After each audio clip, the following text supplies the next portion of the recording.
So hello guys, तो ये हमारी करंट अफेयर्स की रिवीजन वाली क्लास है। फरवरी महीने के इंपॉर्टेंट क्वेश्चंस का हम लोग रिवीजन कर रहे हैं। जनवरी को हम कंप्लीट कर चुके हैं, उसकी प्लेलिस्ट बना दी गई है, जाके आप चेक कर सकते हैं। तो चलिए फिर बिना टाइम वेस्ट करे स्टार्ट करते हैं आज की क्लास। तो इस प्रश्न में आपसे पूछ रहे हैं, विश्व आर्द्र भूमि दिवस 2024 की थीम क्या है? तो आंसर होगा वेटलैंड्स एंड ह्यूमन वेलबींग। आपको पता है ईरान में रामसर नाम का एक स्थल है जहां पे 2 फरवरी 1971 को रामसर कन्वेंशन हुआ था आर्द्र भूमियों के संरक्षण के लिए। इसीलिए तो हम हर साल 2 फरवरी को आर्द्र भूमि दिवस यानी कि वेटलैंड डे के रूप में मनाते हैं। और थीम याद रखना, आर्द्र भूमि और मानव कल्याण, वेटलैंड एंड ह्यूमन वेलबींग इस बार इसकी थीम है। पूछे अगर ये दिवस पहली बार कब मनाया गया था, तो 1997 में मनाया गया था। और मैं आपको बता चुका हूं, नमी या दलदली भूमि वाले क्षेत्र को आर्द्र भूमि या वेटलैंड कहते हैं। और मैं आपको ये भी बता दूं कि 1 फरवरी 1982 1982 में हम इसका पार्ट बने थे, हिस्सा बने थे। मतलब भारत रामसर में कब शामिल हुआ था, कब इस कन्वेंशन पे हस्ताक्षर किए थे, तो वो वो दिवस है 1 फरवरी 1982 का। और भारत में टोटल रामसर स्थल कितने हो चुके हैं? तो 80 हो चुके हैं। अभी हमने पढ़ा 2024 में ही 5 न्यू साइट इसमें शामिल हुई थी, जिसमें कर्नाटक से 3 थी और तमिलनाडु से 2 थी, पढ़ी थी हमने। और सबसे ज्यादा रामसर स्थल आपको किस राज्य में मिलेंगे? तो तमिलनाडु में मिलेंगे 16 और उत्तर प्रदेश में मिलेंगे 10। भारत का पहला रामसर स्थल अगर मैं आपसे पूछूं तो वो चिल्का लेक है, जो कि भारत की सबसे बड़ी खारे पानी की लगून झील है, जो आपको मिलेगी उड़ीसा में। तो ये सारे पॉइंट्स आप ध्यान में रखना। अगला प्रश्न देखते हैं। फिर आपसे पूछ रहे हैं, पूर्वोत्तर भारत का पहला प्राकृतिक चिकित्सालय ये किस स्थान में खुला जाएगा? तो आंसर होगा असम में। तो असम के डिब्रूगढ़ में ये पूर्वोत्तर भारत का पहला प्राकृतिक चिकित्सालय खुला जाएगा। अभी इसकी आधारशिला भी रख दी गई है। किसने रखी? हमारे जो आयुष मंत्री हैं सर्बानंदा सोनोवाल ने।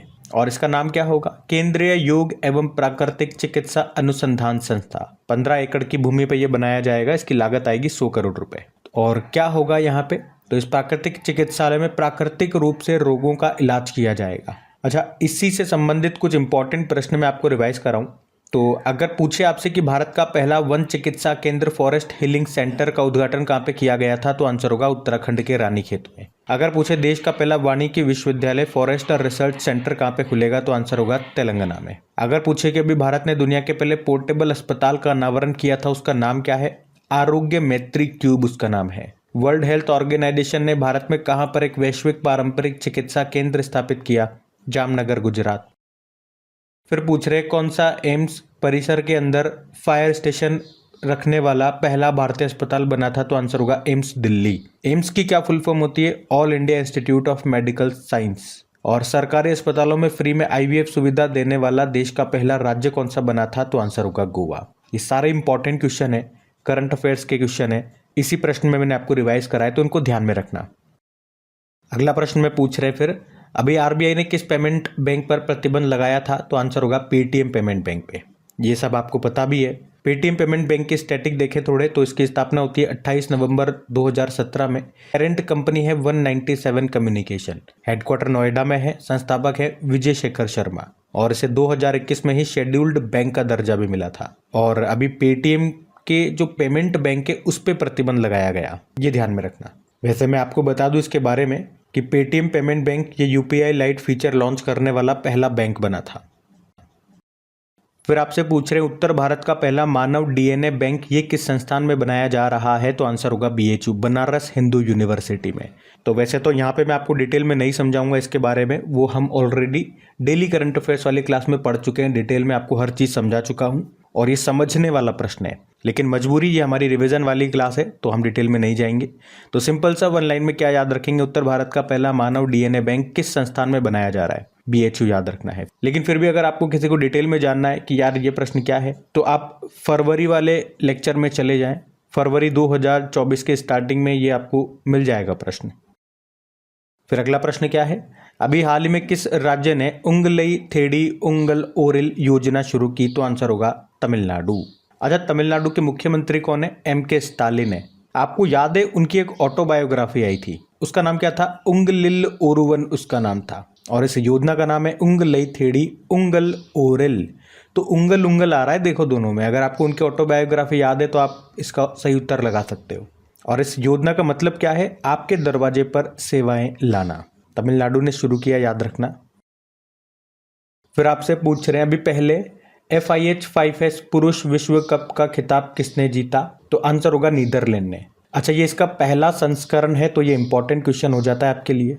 इससे पहले हमने पढ़ा था महिलाओं का भी इस तरह से FIH5S वुमेन्स वर्ल्ड कप का आयोजन हुआ था, वो भी पहला संस्करण हुआ था। आपको याद होगा वहाँ पे मैंने आपसे पूछा भी था कि पुरुषों का बताओ कौन विजेता रहा। तो ये प्रश्न अब हम पढ़ रहे हैं। और आपके लिए अच्छी बात यह है कि दोनों चैंपियनशिप को, चाहे पुरुषों की हो चाहे महिलाओं की हो, दोनों को नीदरलैंड ने जीता है, तो याद रखना आसान हो जाएगा। लेकिन यहाँ पे उपविजेता कौन रहा? मलेशिया रहा था। वह महिलाओं में उपविजेता यानी कि रनर अप भारत रहा था। ये उपविजेता थोड़ा सा ध्यान रखना। ये भी कहाँ पे हुआ? ओमान के कैपिटल मस्कट में हुआ। इंटरनेशनल हॉकी फेडरेशन की बात करें, स्थापना होती है 1924 में। हेडक्वार्टर लुज़ेन स्विट्जरलैंड में है। फिर पूछ रहे थानथाई पेरियार वन्यजीव अभ्यारण्य ये कहाँ पर है, जो अभी उस राज्य का 18वां वन्यजीव अभ्यारण्य बन गया? तो ये भी है तमिलनाडु का। तमिलनाडु का 18वां वाइल्ड लाइफ सेंचुरी ये बन गया है, नाम है थानथाई पेरियार वन्यजीव अभ्यारण्य। तमिलनाडु के इरोड में है ये। अब देखो यहाँ पे गलती मत कर देना, ये पेरियार देख करके आप केरल मत कर देना। अगर मान लो कोई स्टूडेंट इस प्रश्न को नहीं पढ़ के जाता, लेकिन वो अपना दिमाग लगाएगा और पेरियार देख करके वो केरल कर देगा, तो फिर क्वेश्चन गलत हो जाएगा। तो तमिलनाडु याद रखना। अगला प्रश्न देखते हैं। फिर आपसे पूछ रहे अभी हाल ही में जो हमारे रक्षा मंत्री हैं राजनाथ सिंह जी, उन्होंने INS संध्याग इसको कहाँ से कमीशन किया? तो आंसर होगा विशाखापत्तनम। तो अभी आंध्र प्रदेश के विशाखापत्तनम में समुद्र की निगरानी बढ़ाने के लिए भारतीय नौसेना के सर्वे वेसल INS संध्याग को कमीशन किया मतलब इसे सेना में शामिल किया। और मैं आपको बता दूं, ये जो 4 सर्वेक्षण पोत बनाए जा रहे हैं, जहाज बनाए जा रहे हैं, उनमें से ये पहला वाला है। INS संध्याग इसका नाम है। याद रखना, ये इंपॉर्टेंट हो जाता है। प्रश्न ऐसे आ जाए कि भारत का पहला सर्वेक्षण पोत का नाम क्या है, तो INS संध्याग इसका नाम है। इसे यार्ड 3025 भी कहते हैं। और बना कौन रहा है इन 4 सर्वेक्षण पोतों को? तो garden rich ship builders limited Kolkata इनका निर्माण कर रहा है, ये ध्यान रखना। अच्छा, अगर मैं आपसे पूछूं कि भारत का पहला एंटी सबमरीन जहाज का नाम क्या है, तो आंसर करना INS अर्नाला। अगर पूछें कि भारत का पहला स्वदेशी विमान वाहक पोत का नाम क्या है, INS विक्रांत है, जिसे 2 सितंबर को लॉन्च किया गया था कोच्चि में। और किस विमान वाहक पोत की कमान संभालने वाली पहली भारतीय महिला प्रेरणा देवस्थली बनी थी? तो INS त्रिकंद आंसर करना। फिर अगला प्रश्न देखते हैं कि अभी UPI सुविधा शुरू करने वाला पहला यूरोपीय देश कौन सा बना? तो आंसर होगा फ्रांस। UPI मतलब होता है यूनिफाइड पेमेंट इंटरफेस। जो आप मोबाइल से एक दूसरे मोबाइल में या बैंक में ट्रांसफर करते हो ना पैसा, वो UPI के जरिए ही होता है। भारत में UPI कब लॉन्च किया था? हमने 2016 में लॉन्च किया था। किसने बनाया इसे? NPCI, national payment corporation of India ने। और अगर पूछे ना UPI सिस्टम को अपनाने वाला पहला देश भारत के बाहर कोई दूसरा देश कौन सा बना था, तो आंसर होगा नेपाल। और अगर पूछे UPI लाइट फीचर को लॉन्च करने वाला पहला बैंक, तो पेटीएम पेमेंट बैंक बना था। अगर पूछे कि UPI पर क्रेडिट कार्ड को सपोर्ट करने वाला भारत का पहला एप्लीकेशन कौन सा बना था, मोबीक्विक बना था। अच्छा, फ्रांस से याद होगा, एक तो आपको याद है अभी फ्रांस की कैपिटल पेरिस होती है, जहाँ पे इस बार समर ओलंपिक हो रहे हैं, 33rd नंबर का एडिशन है। उसमें बताओ कि उद्घाटन समारोह में भारतीय ध्वजवाहक फ्लैग बियरर कौन है? ये प्रश्न मेरा होमवर्क प्रश्न है आपके लिए। ये मैं आपको करूँगा भी सही, ऐसी बात नहीं है, लेकिन डेली करंट अफेयर्स में तो करा चुका हूँ ना, तो मैं मान के चल रहा हूँ कि आप सभी लोग डेली करंट अफेयर्स तो देखते होंगे। तो ये प्रश्न मैं आपसे पूछ रहा हूँ, उनका संबंध किस खेल से, ये भी बताना। बाकी यहाँ के प्रधानमंत्री का नाम भी बताओ, जो यहाँ पे सबसे युवा प्रधानमंत्री और पहले गे प्रधानमंत्री बने थे। और यहाँ के प्रेसिडेंट का नाम भी बताओ, जो अभी हमारे रिपब्लिक डे पे चीफ गेस्ट रहे थे। 3 प्रश्न मैंने आपसे पूछ लिए, यहीं पे उत्तर दो। हम अगला प्रश्न देखते हैं। अगले प्रश्न में पूछ रहे सूरजकुंड शिल्प मेले का आयोजन कहाँ पे किया गया? तो आंसर होगा फरीदाबाद में।